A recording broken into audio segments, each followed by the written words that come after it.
स्वागत है फ्रेंड्स आप सभी लोगों का आपके अपने इस प्लेटफॉर्म पर।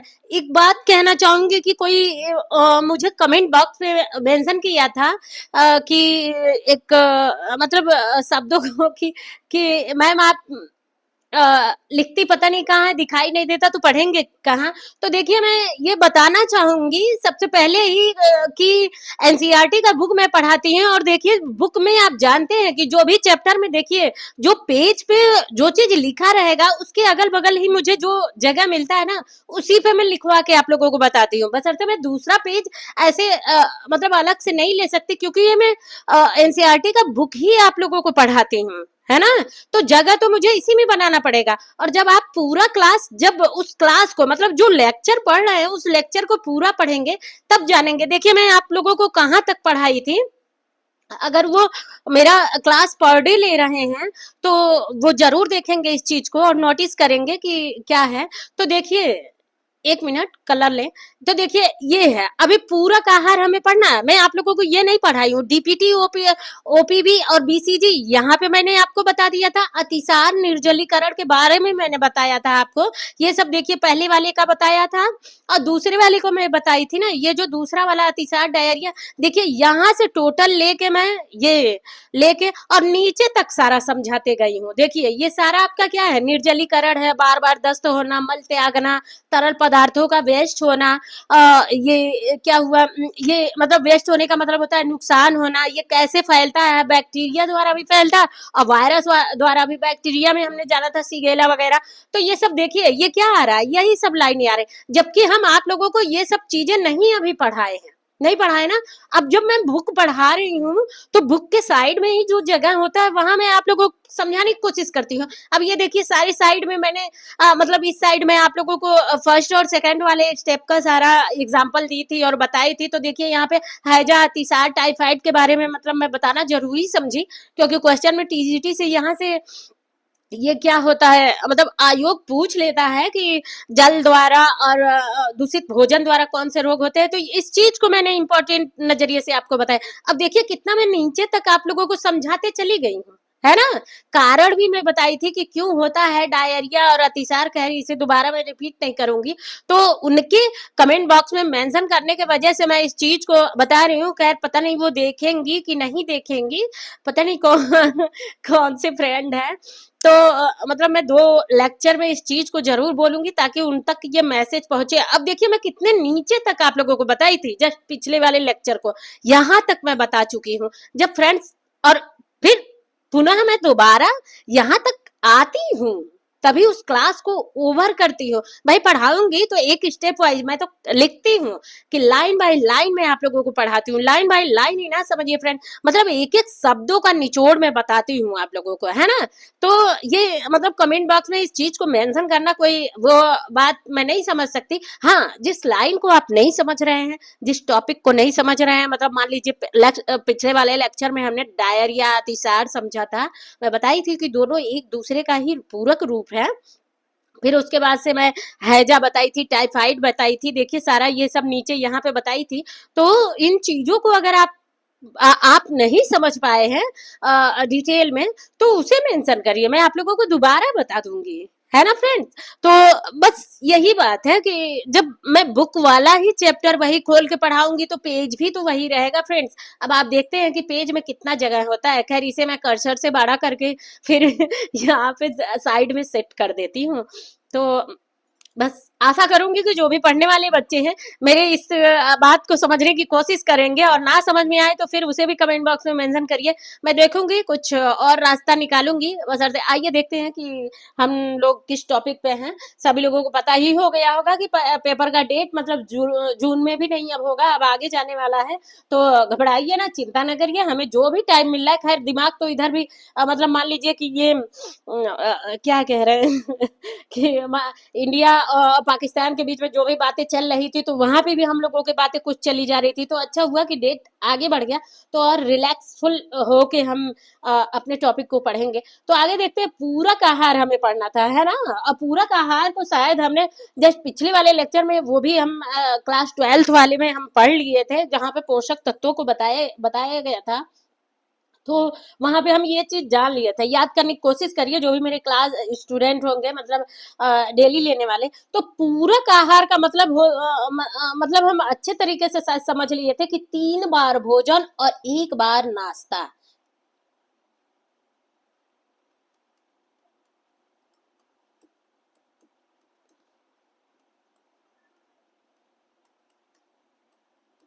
है ना? इसका क्या मतलब हुआ? यदि आपसे मान लीजिए क्वेश्चन में पूछ ले कि निम्न में से पूरक आहार का तालिका है, तो बोल दे कि 4 बार भोजन, 2 बार नाश्ता, 5 बार भोजन, 1 बार नाश्ता, 5 बार नाश्ता, 1 बार भोजन, 3 बार भोजन, 1 बार नाश्ता। तो क्या लगाएंगे? Option number D is right. है ना?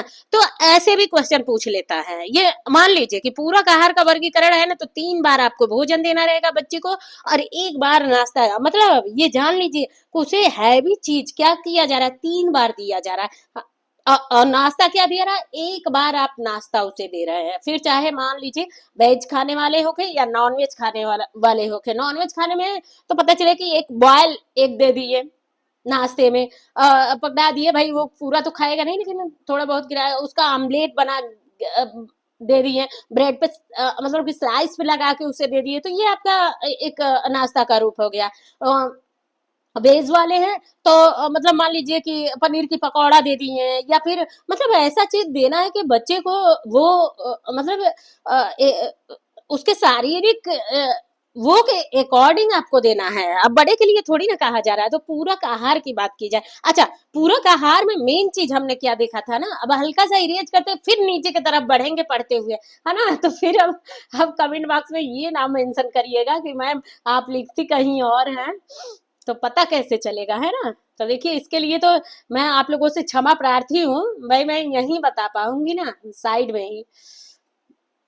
तो लीजिए, हाँ अगर उस टॉपिक को मान लीजिए कि पूरक आहार पढ़ना है, मतलब ये अतिसार, डायरिया, डिमेंशिया पढ़ना है, कोई भी मतलब कोई भी टॉपिक आपको पढ़ना है, तो आप कमेंट बॉक्स में मेंशन करिए मैम ओनली इस टॉपिक को समझाइए, तो मैं रफली एक सादे पेज पे आपको पूरा अच्छे से बताऊंगी इस चीज को डिटेल में। है नहीं तो सारा समझ में आ रहा है तो कोई बात नहीं।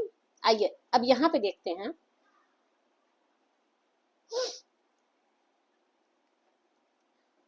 देखिए हमने क्या देखा था वहां पे, एक बार रिपीट कर देते हैं हल्का सा सरसरी निगाह से कि वर्ड वाह देखे थे हमने, हाँ सॉरी फैट वाह देखे थे।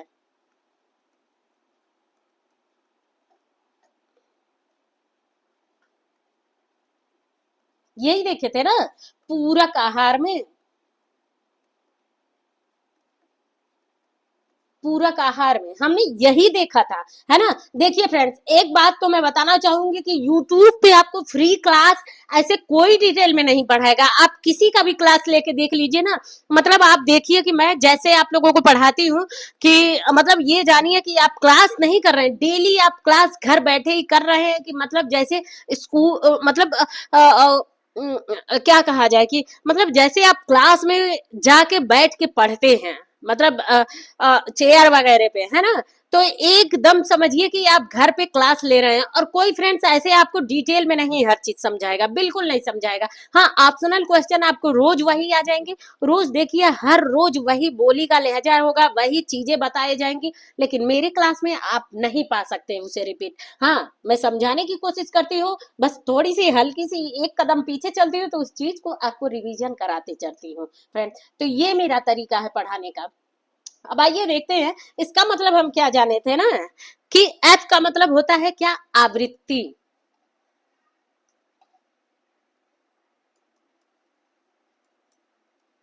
आवृत्ति किसी भी भोज्य पदार्थ के आवृत्ति के बारे में बताया जाएगा, है ना? कि मतलब वो कितना है, कितना लेना चाहिए थाली के अकॉर्डिंग, वेट के अकॉर्डिंग, एज के अकॉर्डिंग, उस चीज को उस फूड के बारे में आवृत्ति को मेंशन किया जा रहा है।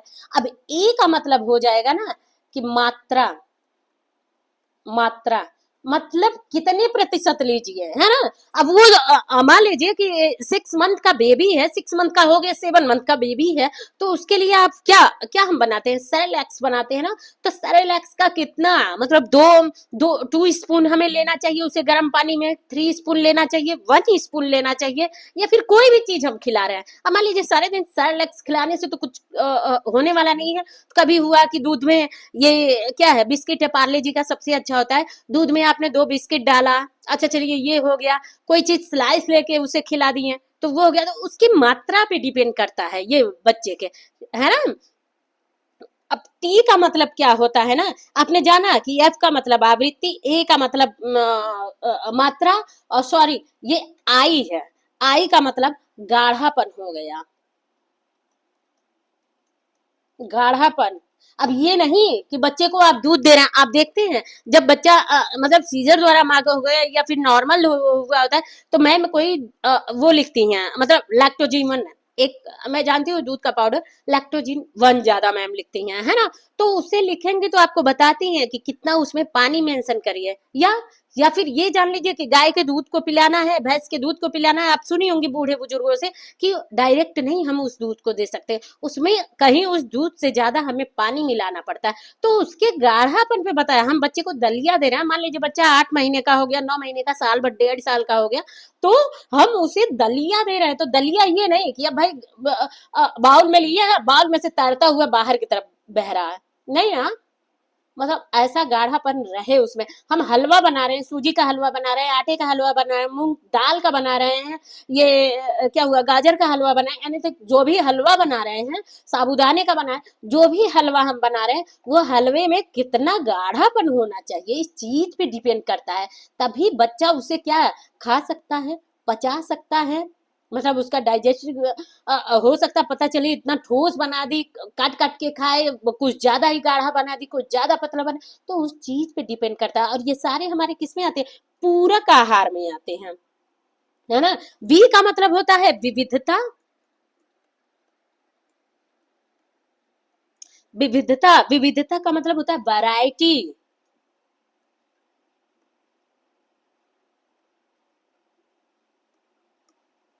वैरायटी को आपको बताता है। अब ये नहीं कि आलू ही आपके घर में है तो रोज वही आलू आलू आलू आलू आलू बच्चे को खिलाते जाइए, नहीं भाई। कभी आलू का 2 स्लाइस पकौड़ी के रूप में खिलाइए, कभी उसे चोखे के फॉर्म में खिलाइए, कभी वही मतलब क्या आलू पराठा भर के खिला दीजिए, कभी ब्रेड पे लगा के सैंडविच बना के खिला दीजिए, है ना। तो आपके पास कभी टिक्की बना के दे दीजिए, तो बहुत आइटम है। बस अर्थे मान लीजिए और भी जितने आपके पास खाने वाले आइटम है, उसे ऐसे वैरायटी में चेंज करके दीजिए। आटे का कभी रोटी बनाइए, कभी पूड़ी बनाइए, कभी हलवा बनाइए, कभी पराठा बनाइए, है ना। तो ये चीजें आप पे डिपेंड करता है। विविधता लाइए, तब बच्चा आपका क्या होगा, एक हेल्दी होगा, मजबूत होगा। इन चीजों को बताया जाता है ना। और फिर ए का मतलब क्या हो जाता है ना, सक्रियता, सक्रियता, कि उस भोज्य पदार्थ के प्रति कितना सक्रिय है वो बच्चा, है ना। अब इतना चीज वैरायटी जब आप देंगी तो आप खुद आक सकती हैं कि बच्चा मेरा फेवरेट किस चीज को मानना है। हाँ, उसमें भी आपको देखना होगा कि कहीं वो उसके लिए, भाई पकौड़ी ही उसका फेवरेट है तो पकौड़ी ही तो नहीं ना देंगी, नहीं दे सकती हैं। फिर उसमें भी वैरायटी आप चेंज करेंगे, है ना। और एच का मतलब हो जाएगा कि स्वच्छता। आप कोई भी बच्चे को अपने भोज्य पदार्थ दे रही हैं तो उसके मतलब स्वच्छता का ध्यान रख के उस चीज को बनाएंगी। वो मतलब कोई फ्रूट दे रही हैं तो बहुत सारे ऐसे फ्रूट होते हैं जो हम नंगे भी खा, मतलब अब मान लीजिए केला है, आप कहीं भी गई, रेलवे स्टेशन पे गई, छिलका हटाए खा लिए, खा लिए ना। एप्पल है, अब इसे क्या कहेंगे, नंगा फ्रूट बोलेंगे। एप्पल क्या है आपका, नंगा फ्रूट है। अच्छा लिए, धोए और वैसे ही खा गए, छिलने की जरूरत पड़ती है नहीं ना। ग्रेप्स को छिलने की जरूरत पड़ती है नहीं ना। तो इन चीजों को आपको छीलने की नहीं जरूरत पड़ती है, तो उसपे क्या कहीं ज्यादा आपको स्वच्छता का ध्यान देना पड़ता है कि बिना हम उसे वॉश किए नहीं खिला सकते हैं, है ना। जो भी ये ऐसे वैरायटी वाले फल होंगे कि जो मतलब बिना छिलका उतारे हम खाएं और खिला सकते हैं। अमरूद हो गया, तो इन चीजों के तो हम छिलका नहीं ना उतारते, तो इसे क्या कह सकते हैं कि भाई उसी रूप में जैसे पाए वैसे उसे उस पर स्वच्छता का ध्यान देना। तो आइए देखते हैं खैर बहुत ज्यादा डिटेल में नहीं, मैं उस क्लास में मैं मतलब ये जान लीजिए कि एक डिटेल में देते देते गई हूँ कि हर फूड के अकॉर्डिंग क्या चीज होना चाहिए, क्या नहीं होना चाहिए, कितनी मात्रा है। तो प्लीज फ्रेंड सारे क्लास को देखते रहिए, क्लास अच्छा लगे तो लाइक सब्सक्राइब शेयर करिए फ्रेंड, मेरे भी हिम्मत को थोड़ा बढ़ाइए अगर क्लास अच्छा लगे तो। नहीं अच्छा लगेगा तो कोई बात नहीं फ्रेंड, लेकिन अच्छा लगे तो प्लीज फ्रेंड्स इसे ज्यादा से ज्यादा लाइक सब्सक्राइब और शेयर करिए, ताकि मेरा भी आत्मविश्वास और बढ़ेगा। तो मैं आप लोगों के लिए एक मतलब जो भी पढ़ाऊंगी वो वादा करती हूँ कि बेस्ट पढ़ाऊंगी, वहां से फिर कोई क्वेश्चन छूट नहीं सकता, है ना। अपने तरफ से मैं ये मतलब आप लोगों से कह रही हूँ। ये देखिए हम क्या पढ़ रहे थे कि मतलब पूरक आहार पढ़ रहे थे, और ये मेन चीज जान लीजिए कि इंपॉर्टेंट चीज आप नोट कर लीजिए ना, कि यदि आपसे पूछ ले कि पूरक आहार जब शुरू होता है तो बच्चे को क्या पूरक आहार के साथ पूरक आहार के साथ क्या होना चाहिए, मतलब मदर मिल्क भी मदर मिल्क भी क्या होना चाहिए, उसके साथ होना चाहिए। ये नहीं कि बेस्ट फीड आप छोड़ा दी, नहीं, पूरक आहार के साथ आप क्या करेंगी, बच्चे को दूध पिलाती रहेंगी, है ना। मदर मिल्क मिलते रहना चाहिए। कहा गया है WHO द्वारा 6 month you read and need other food based milk feeding up baby. तो इस बात को उसमें बताया गया है फ्रेंड, तो इस चीज को नोट करिए। हम अपने क्लास को एक पारिवारिक वो से भी पढ़ते हैं। तो आइए आगे बढ़ते हैं फ्रेंड्स कि मतलब क्या, अब देखिए इन चीजों को मैं कितना नीचे तक बताई हूँ, और पता नहीं कौन कमेंट बॉक्स में मेंशन किया है कि मैम पता नहीं कहाँ लिखती हैं भाई, जहाँ लिखेंगे वहां तो भाई उस चीज को मैं खुद भी तो देखूंगी तभी तो उस चीज को लिखूंगी। नहीं तो ये तो है नहीं कि कंप्यूटर के अंदर घुस के मैं लिख दूंगी, सामने रहेगा तभी मैं लिखूंगी, और सामने जब मैं लिख रही हूँ तो आप लोगों को दिखाई देगा। ये सही बात है। तो आइए देखते हैं फ्रेंड्स, आगे देखते हैं। खैर त्रुटियों को ऐसे बताया करिए, अच्छी बात है, जितना ही हम अपनी त्रुटियों को पाते हैं ना उतना ही हम मतलब सही रास्ते पे चलते हैं। इसे हटा लें थोड़ी सी।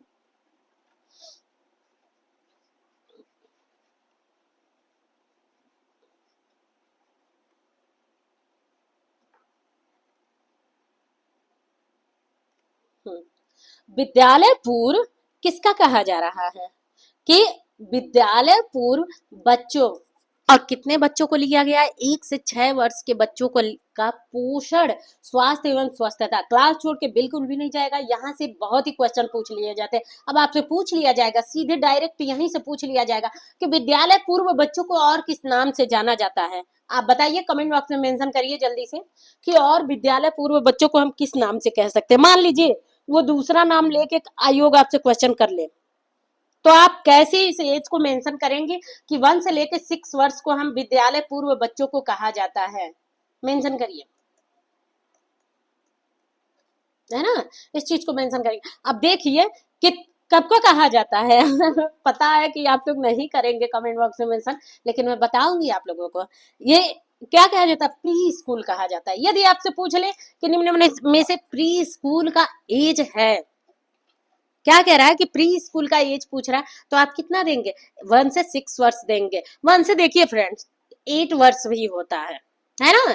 1 से लेके 8 वर्ष, 7 वर्ष और 6 वर्ष, तीनों ऑप्शन हो सकते हैं। तीनों दे दे और सभी दे दे तो सभी पे टिक लगाइएगा, और एक दे तो भाई आयोग क्या है, आयोग आयोग सर जी जो मतलब जिस अकॉर्डिंग जिस जिस विद्या के अकॉर्डिंग, जिस लाइन बाय लाइन के अकॉर्डिंग पढ़े होते हैं ना, उसी को हमें टिक करना पड़ता है। तो 1 से लेकर 6 वर्ष पे आप टिक कर दीजिएगा आग बंद करके, क्योंकि वो क्या कर रखे हैं, यही एनसीईआरटी का बुक लाइन बाय लाइन वो पढ़ रखे हैं, तो हमें भी यही पढ़ना है, उसी रास्ते पे चलना है, तभी एक सीट पा के रहेंगे। अब आगे बढ़ते हैं, कलर चेंज करते हैं तो आगे बढ़ते हैं।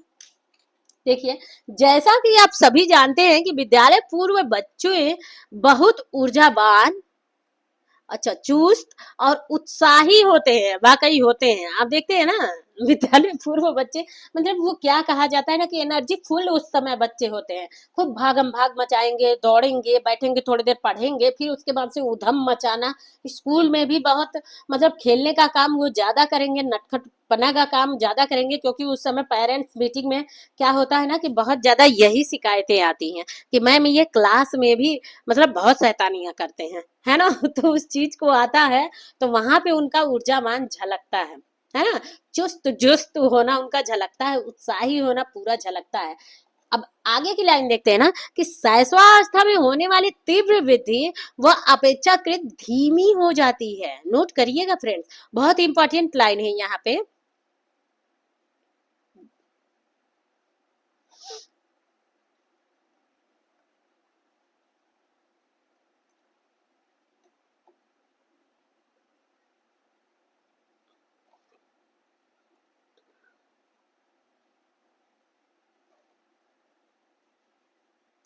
क्या कह रहा, धीमे, और कब से कह रहा, शैशवावस्था में होने वाली तीव्र वृद्धि। यदि आपसे क्वेश्चन पूछ ले, नोट करिए तुरंत क्वेश्चन, यही आयोग उठाता है कि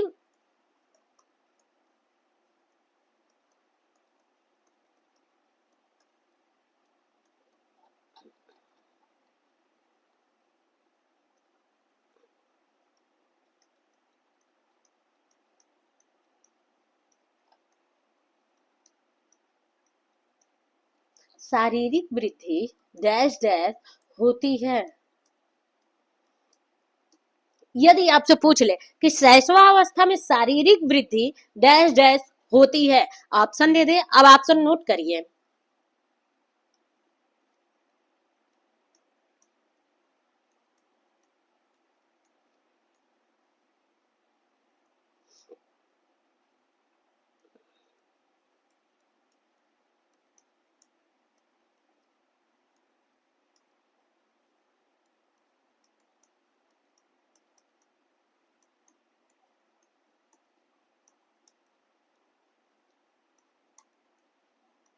तो सभी तो हमारा पहले ही नहीं होगा, तो इस ऑप्शन को हम काट लें भाई। अगर एग्जाम हॉल में बैठे हैं तो इस चीज को हम काट लिए कि सभी तो होगा नहीं।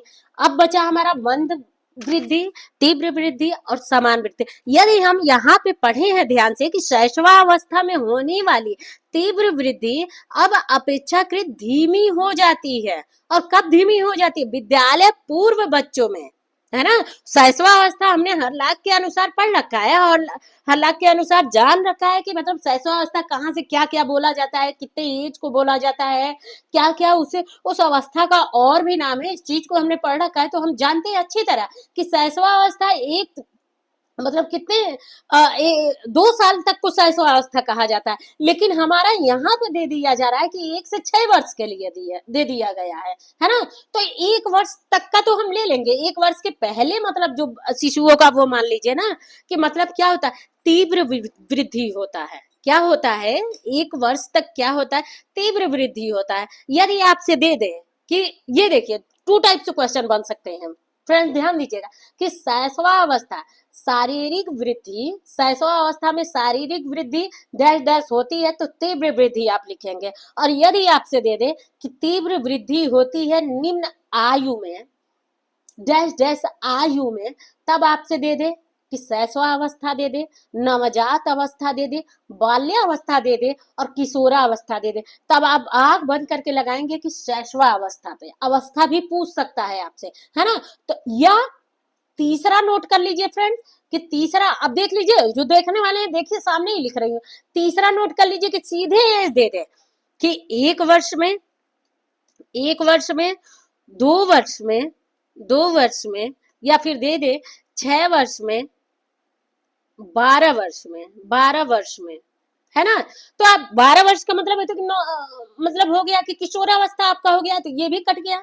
6 वर्ष का मतलब क्या हो गया, बाल्यावस्था, पूर्व बाल्यावस्था, तो ये भी आपका कट गया। और 6 से यही क्या हो जाता, सीधे 11 वर्ष तक जाता, तो उत्तर बाल्या भी आपका कट जाता है ना। यहाँ से भी सारे क्वेश्चन ले लिए जाते हैं, बशर्ते जो हम पढ़ रहे हैं उस चीज को देखें। और 2 वर्ष लिया है तो यही आपका हो गया फ्रेंड शैशवावस्था। शैशवावस्था क्योंकि अधिकतर हर जगह एनसीईआरटी के बुक में 2 वर्ष को ही शैशवावस्था माना गया है। तो 2 वर्ष माने तो आग बंद करके यहाँ पे 2 वर्ष पे आप ट्रिक करेंगे, 1 वर्ष पे नहीं ट्रिक करेंगे फ्रेंड्स। इस चीज को देखिए, 3 टाइप से इस क्वेश्चन को हम नोट करते हैं। और चौथा टाइप क्या है ना, यहाँ से आप अब आपका उठ जाएगा ना चौथा टाइप, कि धीमी हो जाती है। किस अवस्था में, मतलब पूर्व बाल्यावस्था में धीमी हो जाती है, तब आप शैशवावस्था पे नहीं लगाएंगे, है ना,